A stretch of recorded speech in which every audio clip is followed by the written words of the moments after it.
Welcome back to the Aubergine Chef. Today we're going to be revisiting eclairs and cream puffs and hopefully give you a nice clearer video with the HD camera and speed things along a little bit. So one of the first things you want to do when you make your cream puffs is you want to make your pastry cream because it needs to cool down. And we're going to be filling this with a diplomat cream, which I know a lot of people, especially in Europe, don't really care for because cream puffs and eclairs are traditionally filled with a pastry cream or just a plain custard. But I like to fold in a whipped cream, which I guess Americanizes it a little bit. But it also stretches out the custard and makes it less dense. It's a little bit lighter, and I think a little bit more pleasant to eat. So to make your pastry cream on your stove, which I have right now, I have 1 pound 2 ounces of whole milk and 2 ounces of granulated sugar coming to a boil on the stove. Now, if you wanted to do a special kind of flavor, like you want to steep in like a cinnamon stick or some tea, this is the time to do it while your milk is warming up. Or however, just treat it like you would hot water. In this bowl, I have 1.5 ounces of cornstarch with 2 ounces of granulated sugar and 2 whole eggs, and I whisk those together. And what we're going to do is we're going to temper this mixture so that way the eggs don't get scrambled, and I'll show you how to do that. I also have some vanilla extract to add to it and 1.5 ounces or 3 tablespoons of butter, which we're going to add into the end. Okay, once your milk mixture comes to a boil, you want to go ahead and temper your cornstarch and egg mixture, again to prevent the eggs from scrambling. Now I'm going to try to do this with my left hand. So what you want to do is you want to continuously stir the cornstarch mixture with a whisk while you slowly drizzle in the hot liquid.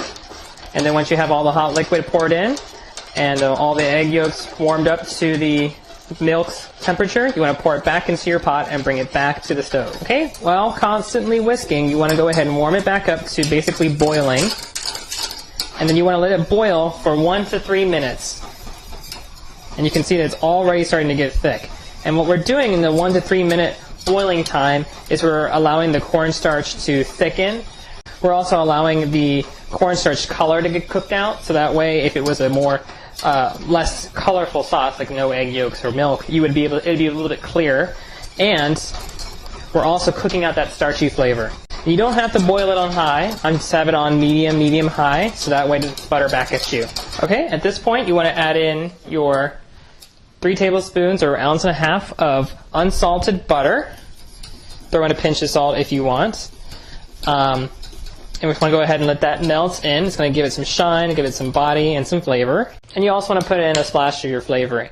Now, if you were going to make chocolate pastry cream, you'd put in about 3 to 4 ounces of chocolate chips and just go ahead and let those melt in as well. And go back to the stove if you need to, just on a low heat to warm it up so that way the chocolate chips get all melted, you don't have any chunks. And then that's pretty much it. Your pastry cream is ready to use for certain applications, like if you were going to pour it into a baked pie shell, cookie crumb pie shell, or tart shell. Or you could do what we're going to do, and we're going to pour it into a separate bowl, cover it with plastic wrap, and let it cool off in the refrigerator. You can also do that over an ice bath, which is a little bit healthier to do, especially if you're doing a larger batch for food safety reasons. Okay, and make sure you cover it with plastic wrap before putting it in the refrigerator, even if it's cooled off, because you don't want it to form a skin, like a pudding. And you also want to stir it occasionally if you put it into the refrigerator to help cool it off a little quicker. And to prevent it from forming a skin, you want to make sure you actually touch the surface of the pastry cream. Okay, to make the pate choux, which is the dough paste that we use to make the cream puffs and eclairs, you want to combine 1 stick of butter or 4 ounces of butter, a pinch of salt, 1/4 ounce of granulated sugar, 4 ounces of water, and 4 ounces of whole milk into a pot and bring that to a boil. And you can adjust the water and the milk a little bit, as long as you keep it 8 ounces. Just remember that the more milk you use, the more dense the cream puffs will be, and the more likely they'll be to collapse, but the more flavorful they'll be. The more water you use, the lighter they'll be, and the more likely they'll hold their shape, but the less flavorful they'll be. Okay, once the mixture comes to a boil, you want to add in 5 1/4 ounces of bread flour.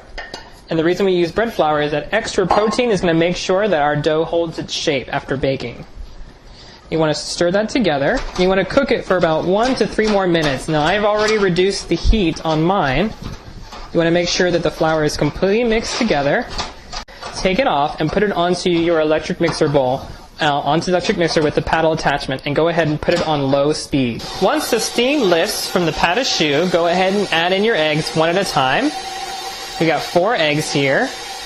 And you don't want to adjust the eggs at all. If anything, you want to add more, but really it should be perfectly fine with just 4. If you take the eggs away, they'll come out dense. You really need those eggs for the structure and for the leavening. Okay, once you've got all of your eggs in, scrape them the sides of your bowl, and then mix it on like low-medium speed until it comes together and forms a paste. So once your pate choux forms a nice thick paste, we can go ahead and start piping it. Now you want to start in the corners, and for a cream puff, you want to kind of hold it a little bit off the edge of the paper, about half an inch or so. Start squeezing, let go, and then spin it around to kind of release it, so that way it doesn't leave a point. And as the reason you want to start in the corners is if you weigh them down, it's a little bit easier to go along the other sides of the paper. And also if your oven has a fan, like a convection oven, it'll keep the paper from blowing around. Alright, and I forgot to mention that I'm using an 808 round tip, but you can just cut a hole in a pastry bag and it should work just fine.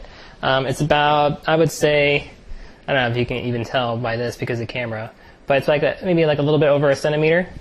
Now for an eclair, it's the same exact dough. All you need to do is pipe a straight line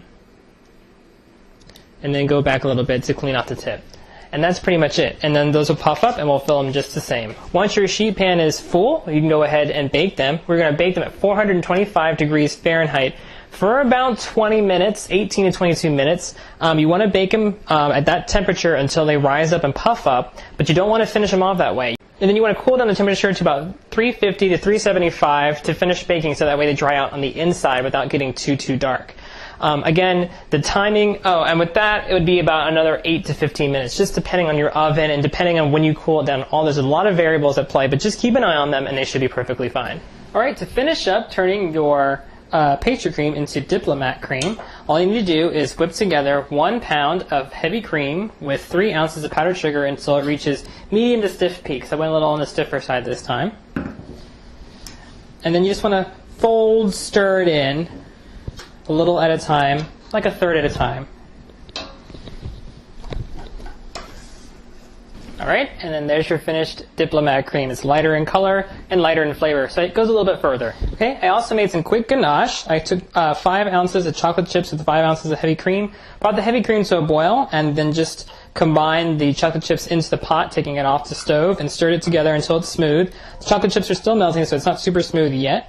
If you find that your chocolate chips haven't melted all the way, you can go back onto the stove on a low or medium heat until it works for you. You might need more ganache, just remember it's equal parts by weight, just depending on how many you're going to dip or drizzle in ganache.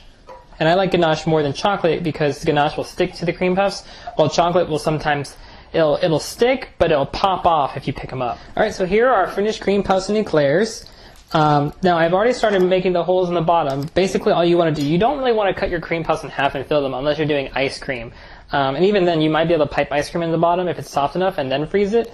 But you really don't want to cut them in half because you took all this time making this case or this shell and you don't want to ruin it. So simply just take a sharp knife and just poke a hole large enough for like an 801 or an 802 tip. And for eclairs, you want to do one on either end. Or if your eclairs are really big, just every so often, like every inch or so. Alright, and then to fill them, take your diplomat cream in a pastry bag fitted with an 801 tip, stick it into that hole, and just squeeze until the cream puff feels heavy or the cream starts to spit back at you, and you can just scrape this at the edge of your bowl to clean it off. Okay, now if you want to dip your cream puffs, fill your cream puff just like you would. You can tilt the pot towards you to give you a little bit more, you can pull the chocolate a little bit more, and then just dip it. Shake off the excess before you turn it upside down so you don't have so many drips running down the side of your cream puffs, unless that's what you're looking for. And then that's pretty much it. Alright, so that's how you make cream puffs and eclairs. Pretty basic, pretty easy. It's a lot easier than some people think. So I urge you to try this out. Maybe for Valentine's Day with your lover, you guys could make eclairs and cream puffs together as a fun activity. It really doesn't take that much time. Maybe like an hour and a half once you get into the rhythm of it. 2 hours if you're not so familiar with it. The recipe makes about 50 cream puffs. It just depends on how many eclairs and cream puffs you make, or if you do more eclairs and cream puffs. And it makes about a half as many eclairs. So think of an eclair as 2 cream puffs in terms of piping and in terms of the amount of dough it uses up. So again, it makes about 50 cream puffs, about 25 to 30 eclairs, depending on how big you make them. So anyway, I hope you learned a lot today. Thank you for watching. And remember, the Aubergine Chef, demystifying dessert, one recipe at a time.